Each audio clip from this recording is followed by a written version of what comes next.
Hello नमस्कार दोस्तों, आप देख रहे हैं पीपीटी न्यूज और मैं हूं आपके साथ संजय रामफल। वाहेगुरु जी का खालसा, श्री वाहेगुरु जी दी फतेह। प्रथम पातशाही श्री गुरु नानक देव जी के 554वें प्रकाश पर्व पर आप सभी को शुभकामनाएं।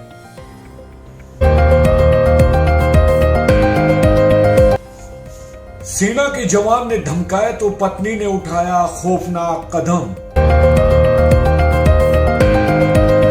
मामूली कहासुनी के कारण हुआ था झगड़ा। जिला के नए कलेक्टरेट निर्धारित करने के लिए दावे व आपत्तियां आमंत्रित। 7 दिसंबर तक डीसी कार्यालय व वेबसाइट पर दे सकते हैं आपत्ति या सुझाव।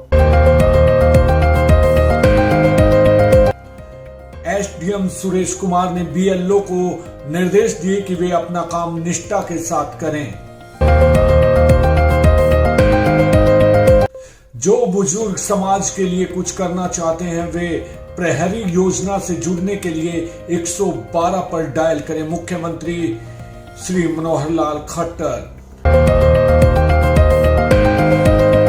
मन की बात में प्रधानमंत्री नरेंद्र मोदी ने किया बाबा साहब अंबेडकर को याद। प्रधानमंत्री श्री नरेंद्र मोदी ने मन की बात में डिजिटल पेमेंट व जल संरक्षण पर दिया जोर। मुंबई हमले की बरसी पर बोले पीएम मोदी, अब हम आतंक को मजबूती से कुचल रहे हैं।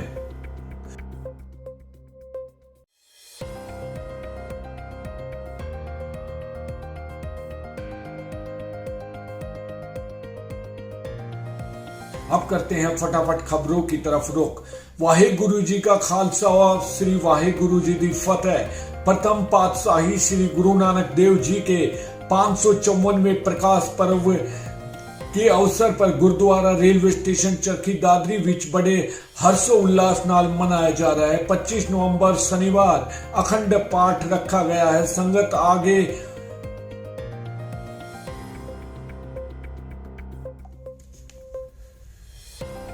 वाहेगुरु जी का खालसा, श्री वाहेगुरु जी दी फतेह। प्रथम पातशाही श्री गुरु नानक देव जी के 554वें प्रकाश पर्व गुरुद्वारा रेलवे स्टेशन चरखी दादरी विच बड़े हर्षोल्लास के नाल मनाया जा रहा है। 25 नवंबर को अखंड पाठ रखा गया था। संगत सभी से विनती करती है कि अपनी हाजिरी गुरुधर विच जरूर देना। 27 नवंबर सोमवार सवेरे 10 बजे पाठ दा भोग उपरांत शब्द कीर्तन होवेगा। नाल ही 1 बजे गुरु का लंगर वरताया जाएगा। साथ संगत आगे विनती की है कि हाजिरी देकर गुरु दी खुशियां मनाओ। वाहेगुरु जी दा खालसा, श्री वाहेगुरु जी दी फतेह। जी सर। वाहेगुरु जी का खालसा, वाहेगुरु जी की फतेह। मैं वीरेंद्र सिंह रेलवे रोड स्थित गुरुद्वारे के अंदर सिखों के प्रथम गुरु गुरु नानक देव जी की जयंती बड़ी हर्षोल्लास से मनाई जा रही है, जिसमें 3 दिन का अखंड पाठ रखा हुआ है। आज भोग डलेगा अखंड पाठ का, जो कि 10 बजे का टाइम है। उसके बाद में शब्द गुरबाणी का पाठ कीर्तन होगा। कीर्तन के उपरांत में 1 बजे के बाद भंडारा का आयोजन किया जाए, जिसमें संगतों से बेनती है कि वो ज़्यादा से ज़्यादा गुरु महाराज के गुरुद्वारे में आकर के लंगर का प्रसाद सकें और अपने आप को धन्य करें। वाहेगुरु जी का खालसा, वाहेगुरु जी की फतेह।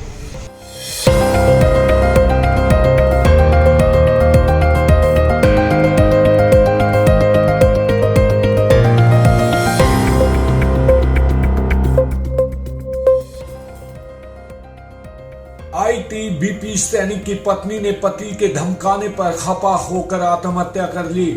हेलो दोस्तों, आप देख रहे हैं पीपीटी न्यूज और हम हैं आपके साथ संजय रामफल। बने रहे हैं हमारे साथ, देखते रहे पीपीटी न्यूज। फिलहाल अब हम नागरिक अस्पताल चरखी दादरी में खड़े हैं और एक दुखद घटना हम आपके लिए बता रहे हैं कि एक डांग कला 31 वर्षीय पूजा ने फांसी लगाकर अपनी जान दे दी है और जो उनके परिजन हैं और पुलिस के द्वारा उनके शव को नागरिक अस्पताल में लाया गया है। जानकारी के लिए आपको बता दें कि 8 साल पहले पूजा की शादी गांव गोकल में हुई थी और कुछ कारणों से पारिवारिक विवाद के चलते उनकी जो गृहस्थी है वो तनाव में थी और उसने कल शाम को 5 बजे फांसी लगाकर अपनी जीवन लीला समाप्त कर ली। बाद में पुलिस वहां पर पहुंची है और शव को नागरिक अस्पताल में लेकर आई है और पोस्टमार्टम जारी है। दोनों लड़के वाले के और लड़की के परिजन यहाँ पर मौजूद हैं और पुलिस द्वारा तीनों के खिलाफ मामला दर्ज करके कार्यवाही शुरू कर दी है। जी हां, मृतका के शव का आज दादरी के सिविल अस्पताल में पोस्टमार्टम कराने के दौरान भी ससुरालियों व मायका पक्ष के बीच काफी नोकझोंक भी हुई। हालांकि झोझूकला थाना पुलिस ने मृतका के भाई की शिकायत पर सैनिक पति सचिन सहित सास व ससुर पर दहेज हत्या का केस दर्ज करते हुए जांच शुरू कर दी है। आपको जानकारी के लिए बता दें कि भिवानी जिला के गांव दांगकला निवासी पूजा की करीब 8 वर्ष पहले दादरी के गांव गोकल निवासी आईटीबीपी जवान सचिन के साथ शादी हुई थी। शादी के बाद ही पूजा की ससुराल पक्ष में कहासुनी हो गई, जिसको लेकर कई बार पंचायतें भी हुई और दहेज के साथ प्रताड़ना के आरोप भी लगाए गए। 31 वर्षीय मृतका पूजा शनिवार देर शाम ससुरालियों के साथ कहासुनी हुई तो उसने पति को फोन पर शिकायत की, लेकिन पति ने पत्नी को धमका दिया, जिससे आहत होकर पूजा ने फांसी लगाकर जान दे दी। मृतका के मामा बालकिशन ने बताया कि शादी के बाद से ही ससुरालियों द्वारा दहेज के लिए प्रताड़ित करते हुए जिसे परेशान होकर बेटी ने ऐसा कदम उठाने पर मजबूर होना पड़ा। पुलिस जांच अधिकारी एसआई जीतराम ने बताया कि सैनिक जवान व ससुरालियों की प्रताड़ना के चलते पूजा ने फांसी लगाकर आत्महत्या के बारे में शिकायत मिली है।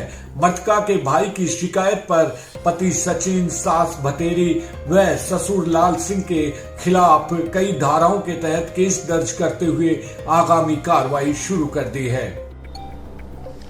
ये पूजा नाम की है, इसका पति का नाम है सचिन पुत्र लाल सिंह। गोकल गांव में इसकी शादी हुई है।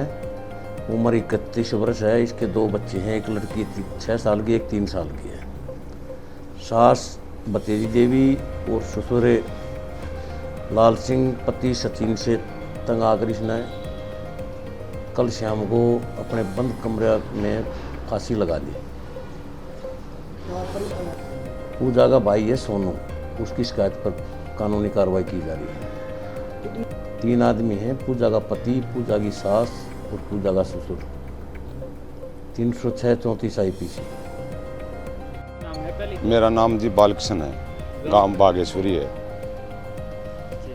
तो जी आज लड़के के आपका मामा जी। तो क्या कुछ घटना हुई थी? घटना ये है जी, 6-7 साल पहले शादी की थी। ये नौकरी पेशे में है।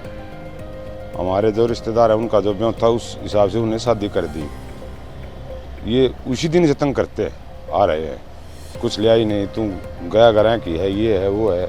इन्होंने उसको इतना परेशान किया, लास्ट में उसने फांसी खा ली।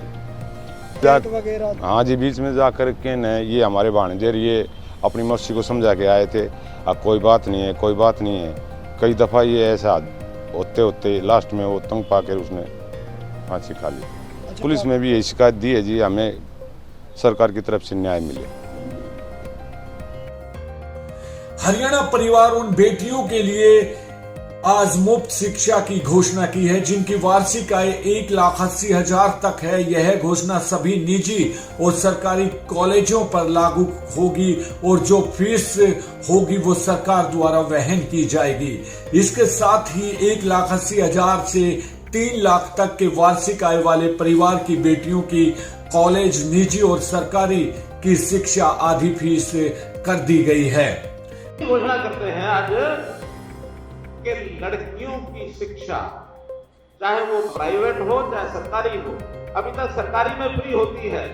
आज से लड़कियों की जिनकी परिवार की आय 1,80,000 रुपया यहाँ तक सीमित है, उन लड़कियों की शिक्षा सरकारी के साथ साथ प्राइवेट में भी फ्री होगी। अगर प्राइवेट वालों को पैसा देना होगा तो सरकार देगी, उनको नहीं देगी। और ऐसे ही 1,80,000 से लेकर के 3 लाख तक, 1,80 का मतलब महीने का 15,000, 3 लाख मतलब महीने का 25,000। सारी जनता लगभग इसमें आ जाती है। 25,000 महीने से ऊपर थोड़े से लोग होते हैं, 5-7 ऐसे लोगों की भी 1,80 से 3 लाख के बीच में लड़कियों के पैसे अगर प्राइवेट में देने पड़ेंगे, आधे पैसे वो भी सरकार देगी प्राइवेट में।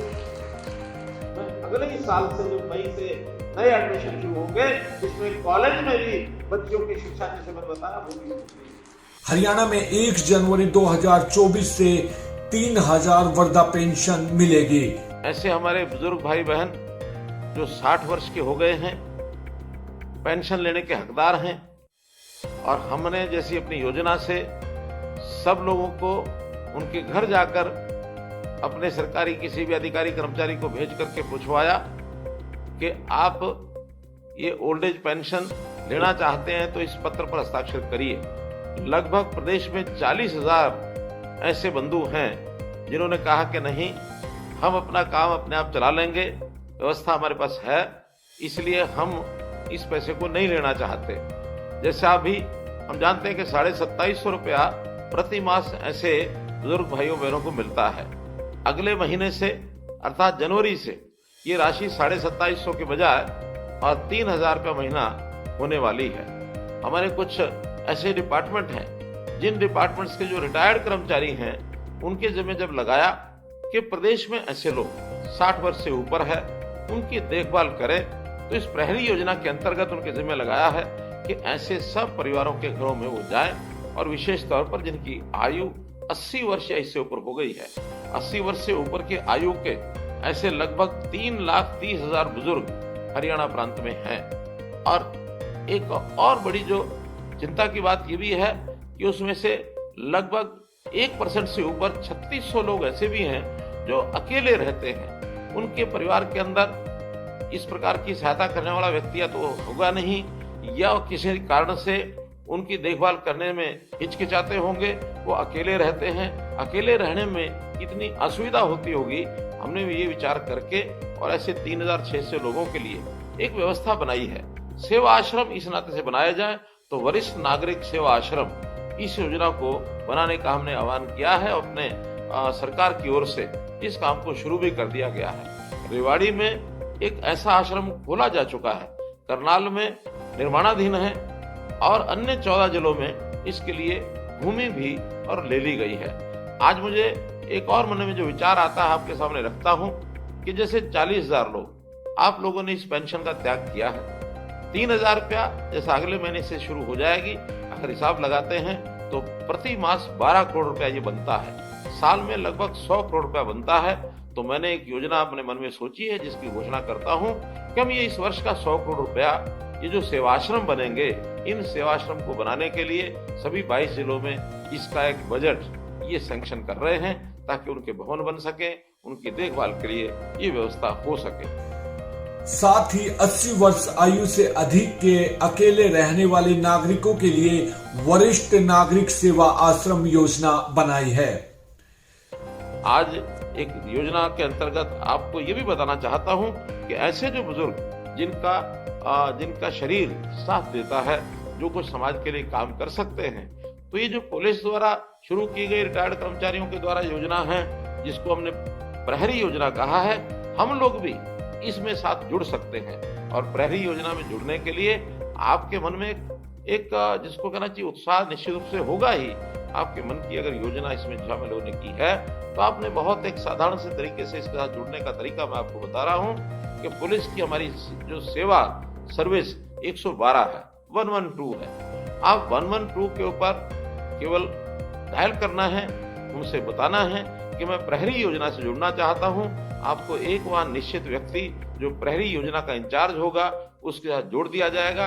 आप अपनी बातचीत उनके सामने रख सकते हैं और आपका नाम दर्ज करेंगे। स्थानीय तौर पर आपको संपर्क किया जाएगा। फिर हम इन 80 वर्ष से ऊपर के लोगों की सेवा के लिए अथवा ऐसे अन्य लोगों के लिए जिनको सहायता की आवश्यकता है, उस सहायता के लिए भी जा सकते हैं, जुड़ सकते हैं। जिले में वर्ष 2024 के लिए जमीन के लिए नए कलेक्टर रेट निर्धारित किए जा रहे हैं। जिला का कोई भी नागरिक आगामी 7 दिसंबर तक इस संबंध में अपनी आपत्ति या सुझाव उपायुक्त कार्यालय में दे सकता है।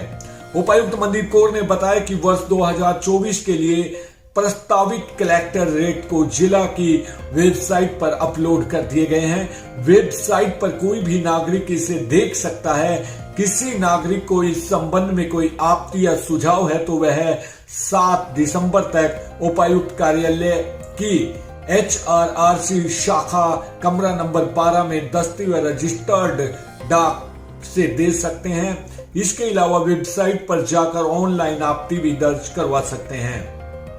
उन्होंने बताया कि 7 दिसंबर के बाद किसी भी नागरिक का कोई ऐतराज या सुझाव स्वीकार नहीं किया जाएगा।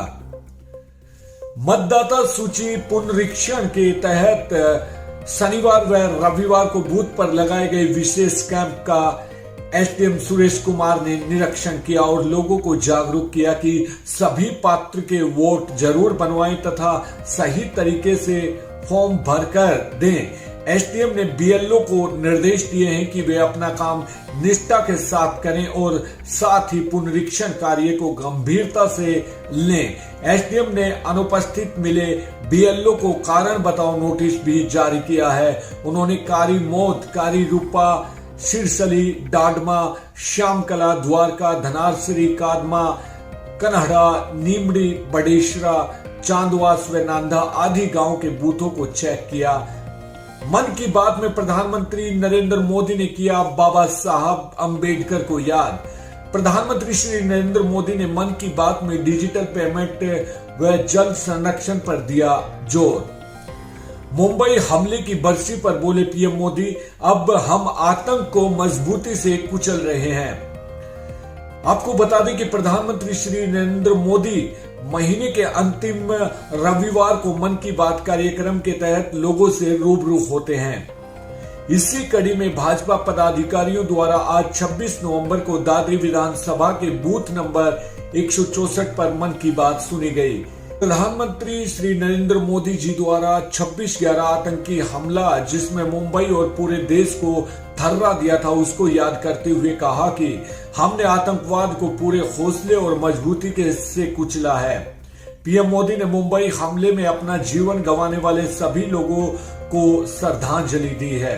उन्होंने डिजिटल पेमेंट को लेकर बताया कि लोग अब ज्यादा से ज्यादा डिजिटल पेमेंट कर रहे हैं। ये उत्साह बढ़ाने वाला है और उन्होंने 1 माह तक डिजिटल पेमेंट करने का आह्वान किया है। हमारे देश के युवाओं ने 2022 में पेटेंट आवेदन में 31% की बढ़ोतरी के साथ पेटेंट फाइल करने में सबसे आगे रहने वाले टॉप 10 देश में आज तक पहले कभी नहीं हुआ। पीएम नरेंद्र मोदी ने जल संरक्षण और अमृत सरोवर की बात की। उन्होंने बताया कि भारत के 65,000 अमृत सरोवर बनाए गए हैं। गुजरात के अमरेली में जल उत्सव मनाया जाता है जिससे जल संरक्षण को लेकर जागरूकता आई है।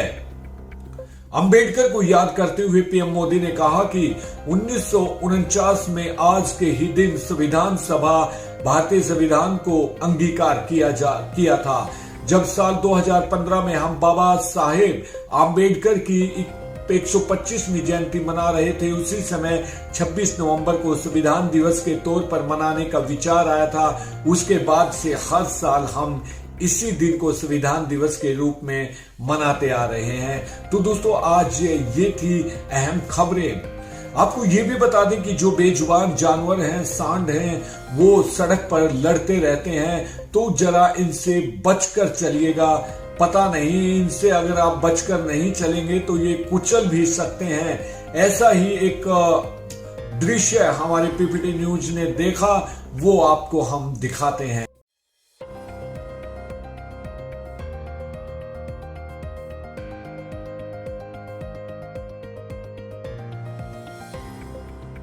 बने रहिए हमारे साथ, देखते रहिए पीपीटी न्यूज।